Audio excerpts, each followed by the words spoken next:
A lot of this isn't going to make sense to you, and I'm sorry about that.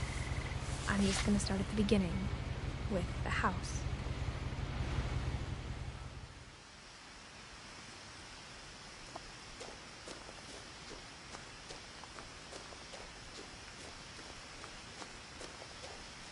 I lived here until I was 11, but I wasn't allowed inside half the rooms.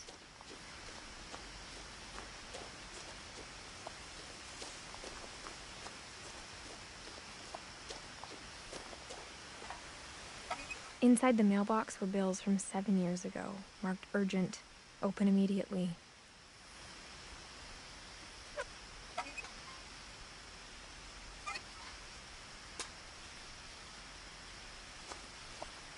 I hadn't been back since my brother Lewis's funeral.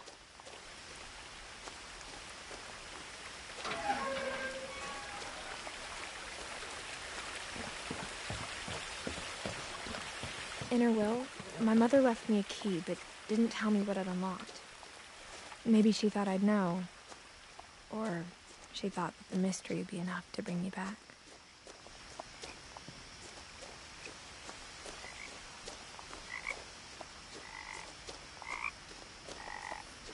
Hey.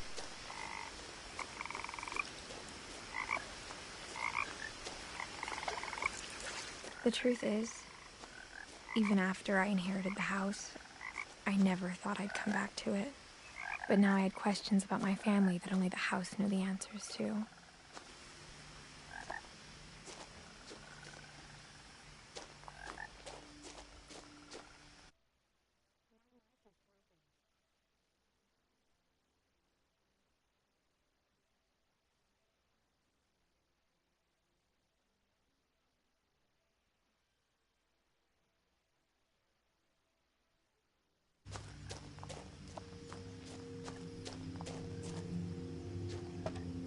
The woods around the house have always been uncomfortably silent.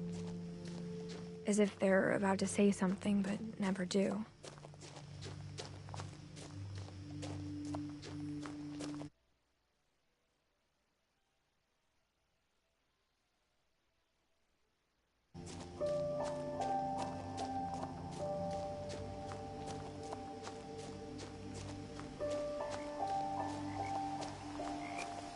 The house was exactly like I remembered it, the way I'd been dreaming about it.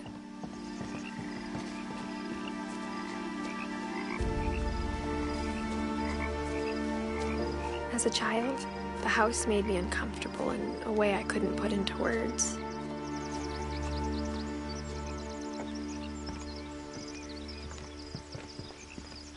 Now, as a 17-year-old, I knew exactly what those words were.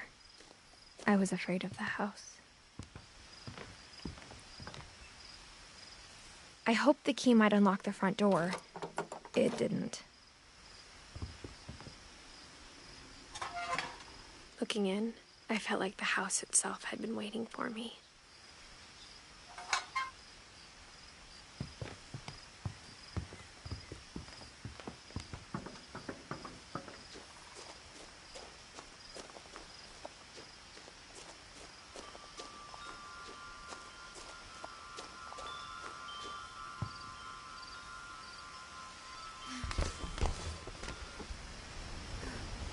Crawling through the doggy door used to be a lot easier when I was 11.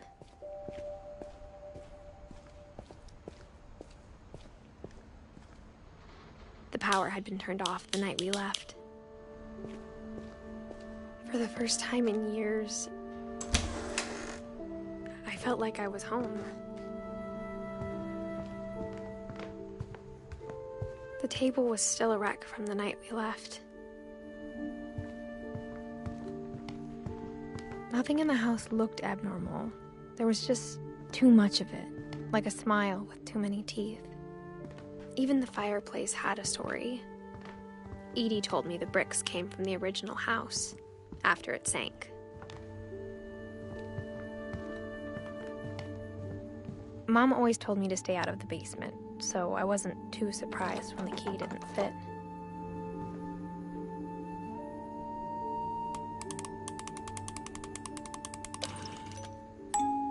Great-Grandpa Sven built a music box for Barbara. along with the rest of the house.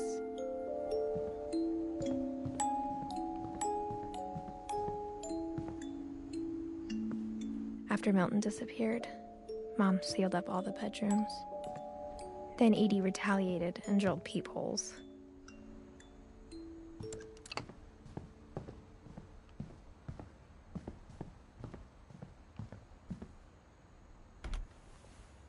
My Grandpa Sam spent 7 years sharing a room with his dead brother, Calvin.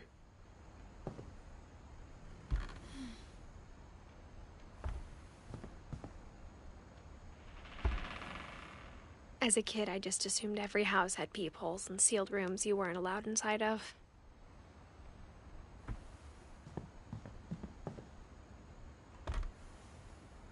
The last time I was in Edith Sr.'s room, I was 10 and she was painting my portrait.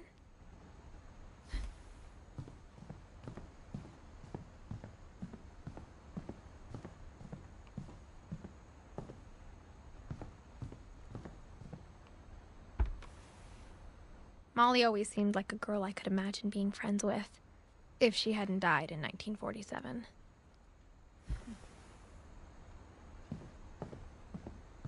I spent a lot of time playing in Great Uncle Walter's room.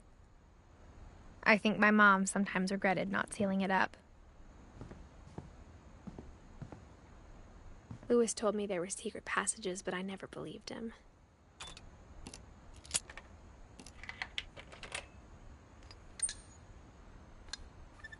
Turns out, my mom was really good at keeping secrets.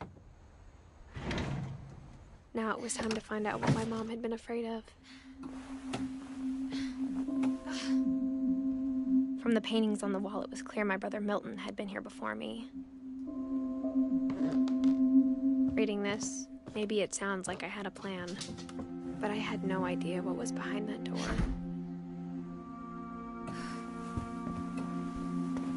Just like I had no idea where all this was gonna lead.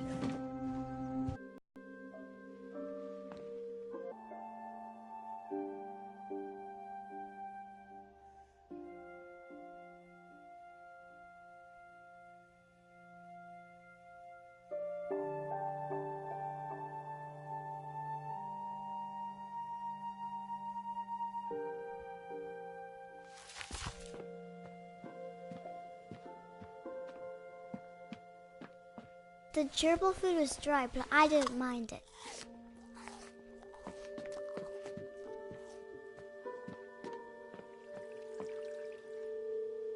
I thought about eating Christopher, but I held back.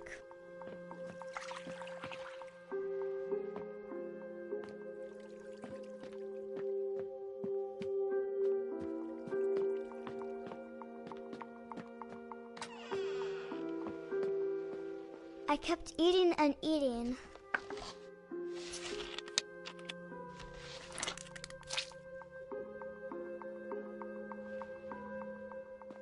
I ate a lot of things that night.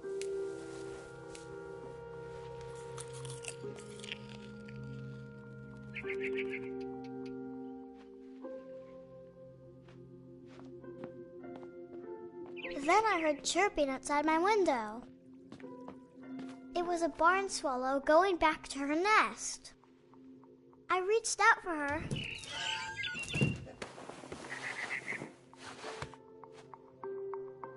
And suddenly, I was a cat. I tried to be quiet, but the bird was really scared.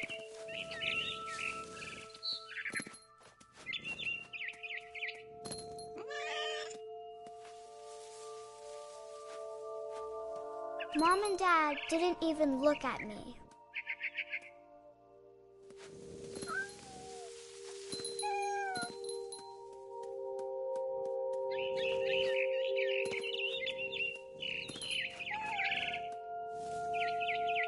I jumped and I almost got her.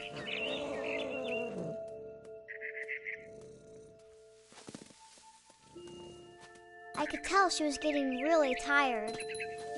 Now I was up in the big tree. I promised Dad I wouldn't climb it anymore. All I cared about was eating. I gobbled her up. and suddenly I was an owl. First, all I heard was the wind. Then I heard little teeth nibbling in the grass.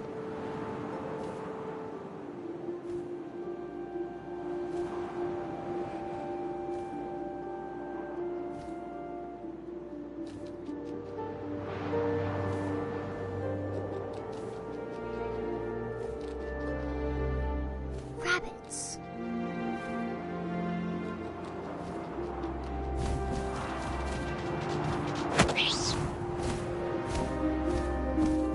I imagined his face looking up and seeing mine through my talons. I swallowed him up, and I didn't chew one bit. Then I flew off to find something bigger.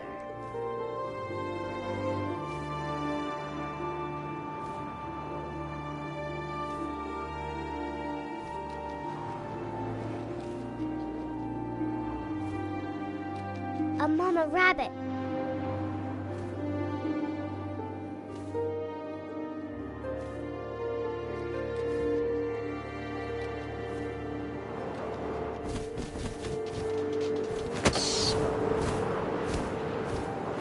She was almost too big to carry. I started choking, but I couldn't stop eating. And suddenly, I was a shark.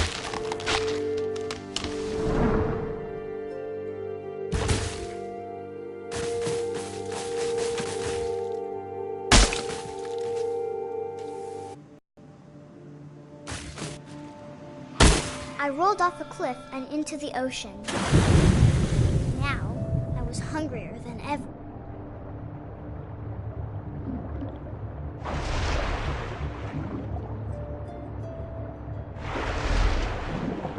I wanted fat, juicy seals.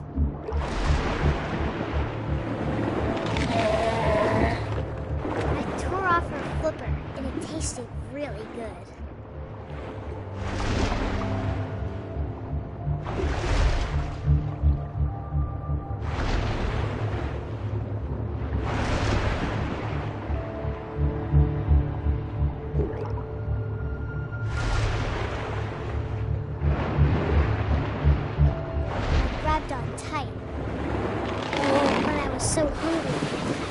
Out of the water. When I opened my eyes, everything had changed.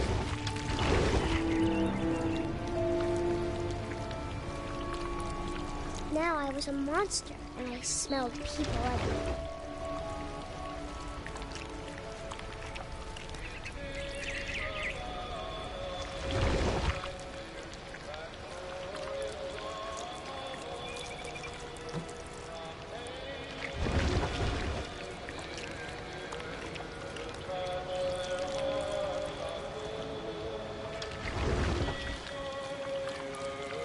I was big, but I moved real quiet.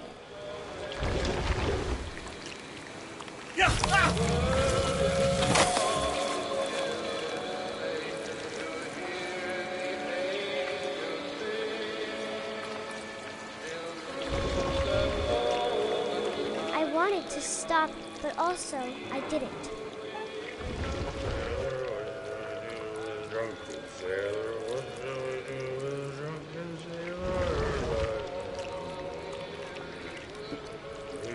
Belly over the rust.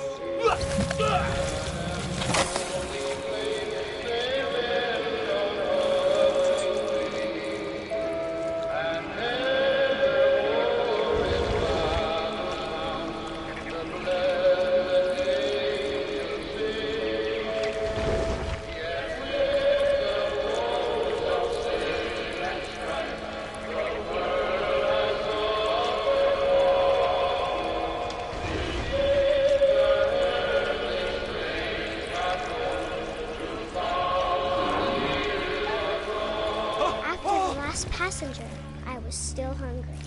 And to cross the water, I smelled something new. Something I had to have, so I swam towards it.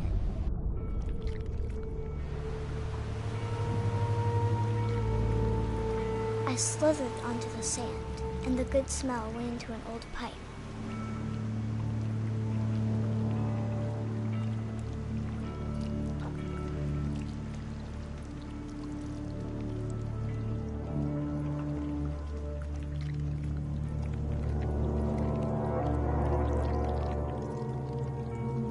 I got closer and closer.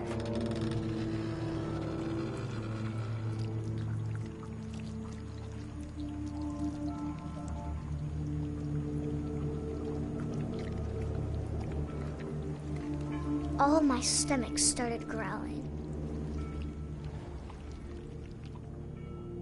And suddenly, I was me again. I held my breath for a long time, but I couldn't hear anything. I think it's waiting for me to fall asleep. But it's not going to wait much longer. It needs to feed, and we both know I will be delicious.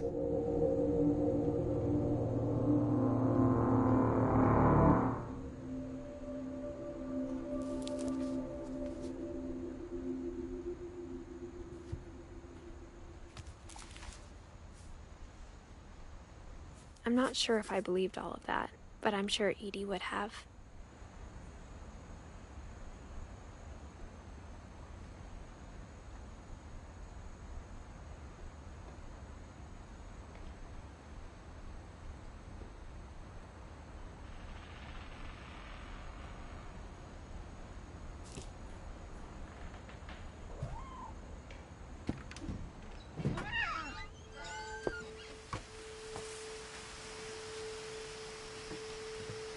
This will be obvious later, but my mom never told me any of these stories. Edie would have, but Mom didn't like bringing up the past. Though, when we adopted a stray kitten, she was the one who named it Molly.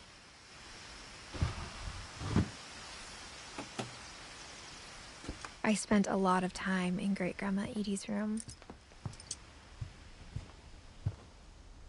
Her room was like a museum. For 500 years, the Finches have been famous.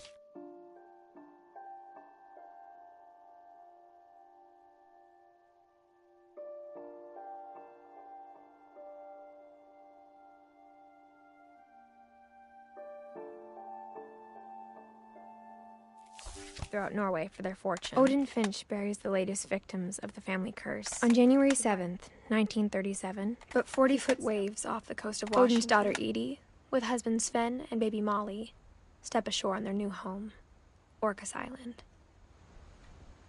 Odin Finch is the first to be buried in the new family cemetery. His daughter Edie is already dreaming of a new Finch house.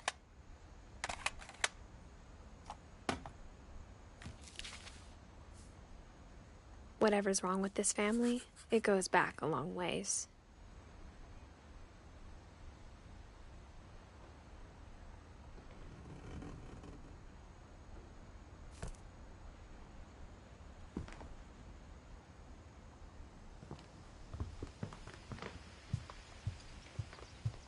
Even in her 90s, sometimes Edie seemed a lot younger than my mother.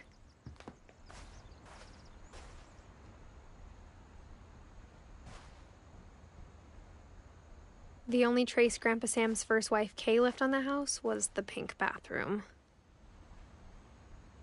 It was a pretty big trace.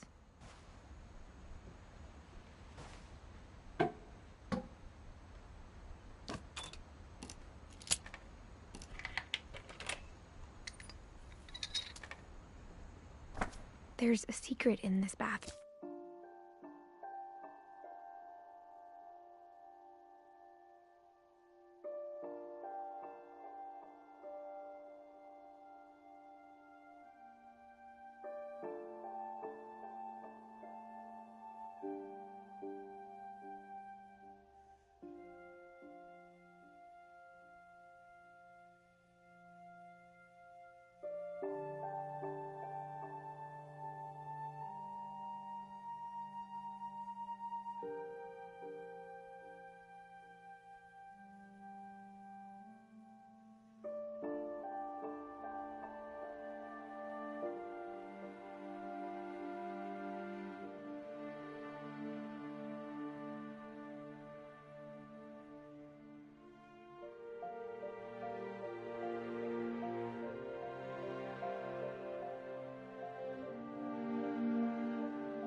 It's in the last place you would look.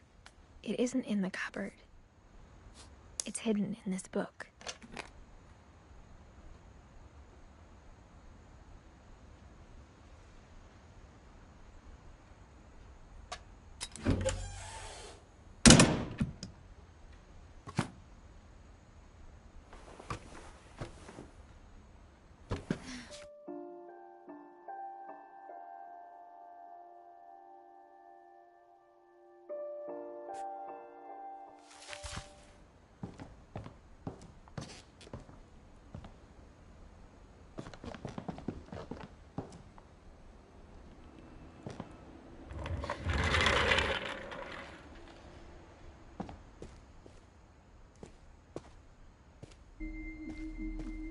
I knew Grandpa Sam had a twin.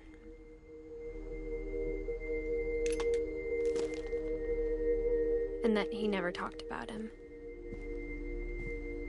I guess my grandpa didn't like history any more than my mom did.